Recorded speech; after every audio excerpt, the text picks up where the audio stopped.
I'm Benyam Kidane, this is Sam Vecenie, and we're talking playoffs. Sam, I've got a question for you. Yeah. Who is the best starting five never to win a title? Look, my favorite one is the 7 seconds or less Suns, that team in the mid-2000s that frankly revolutionized offensive basketball. You're talking Steve Nash, Sean Marion, Joe Johnson was a part of that team, and Amari Stoudemire, and they just completely changed the way that offense is played, even in today's NBA. With the pace of play, they tried to get up and down the court in 7 seconds or less.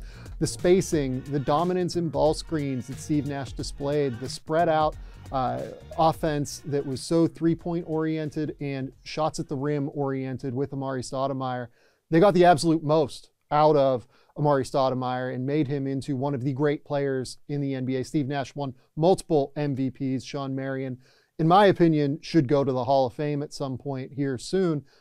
They just had everything. I loved that team so much. You're missing one of my favorite players, Leandro the Blur Barbosa. Oh, we're talking about goodness. pace. That was all Leandro All coming the off the bench. speed. But you're right, when you look at the pace they played at back then, now it kind of seems pedestrian, but Yeah. at the time, they were playing light years ahead of everyone. And as you mentioned, Steve Nash, obviously having 2 MVPs in that run as well, but that pick and roll play between him and Amari Stoudemire, did that have like a 95% success rate? Because that's what it felt like. It felt like that. It felt like those two were just completely unstoppable. It felt like teams had no idea how to like tag from the weak side yet, how to handle any of these actions, and it was just so crazy to watch those two play. What is your favorite playoff series of all time? This one will be obvious to people that know me, but I've got to go with the 2001 Eastern Conference semifinals. Vince Carter, my guy Allen Iverson, two of the most mid-2000s guys just going toe-to-toe. You've got Vince coming off the Olympics and the dunk contest. Allen Iverson was MVP that season. And these were just two guys in terms of isolation scorers that their teams relied on. This series had everything. They traded 50-point games. It was just the ultimate mid-2000s series for mine. It really was, and you know, you're talking about a team with the Philadelphia 76ers where Allen Iverson's MVP season, and he was everything for them offensively. Like literally, they could not score without him on the court, it felt like a lot of the time. So for them to, eventually reach the NBA Finals, I thought it was just an incredible achievement by Allen Iverson, by that team coached by Larry Brown. But obviously there's another part of this here, and it's the graduation game. So for people that don't remember the graduation game, please tell them how unbelievable that experience was. Well, that's another element to this drama, and shout out to Vince Carter graduating from the University of North Carolina. He attended his graduation the morning of Game 7, which when you look back, the discourse was not great. I mean, people were not happy about this, but he was back in Philly, around noon he was there, and then on top of that, he misses the game, potential game-winning shot at the end of Game 7. So in terms of theatrics, and when you add all of that stuff together, and then you have probably two of the most popular players of the mid-2000s in terms of Vince and AI, this series just had everything, and it went the distance. My favorite playoff series, especially of the recent past, it's got to be the Warriors and Thunder in 2016. I mean, this series had everything from a drama perspective, from a overall talent perspective. You just look at how many people were on the court in that series. You're talking Stephen Curry, Klay Thompson, Draymond Green.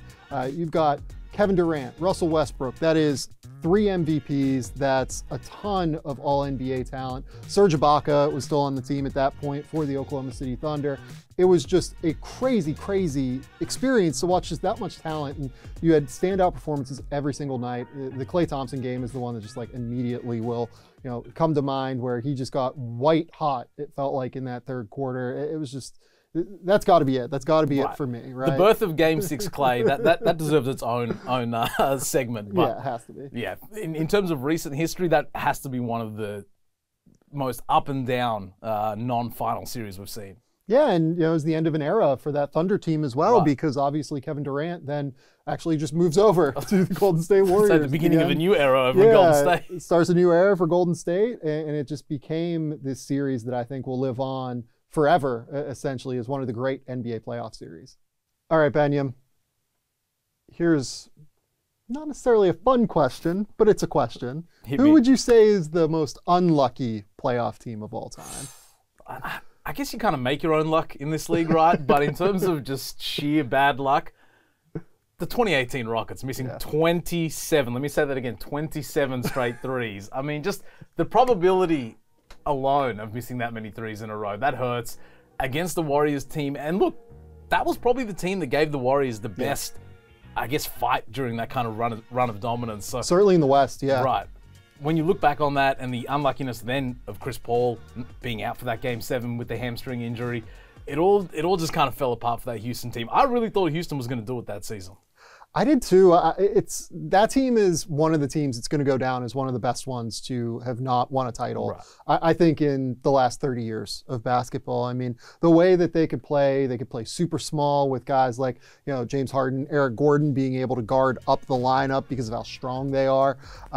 They could run up and down the court. They were trying to shoot threes all the time. And unfortunately, I think it's led us to a spate of just terrible takes that you can't shoot that many threes and win an NBA title. I absolutely think that you can. It's just that because of that Rockets team missing 27 straight and the variance gods being against them, they ended up losing that series. It's crazy. Yeah, I mean, just get to the free throw line, just get a couple of cheap ones. That's why I think if Chris Paul's out there, does it go that way? Probably not. I mean, Chris Paul is such a genius as a basketball player. You think he would have probably figured out a way to get them to the line, get them, a mid-range jumper, get them a lob at the rim. But, unfortunately, it's the way it crumbles sometimes.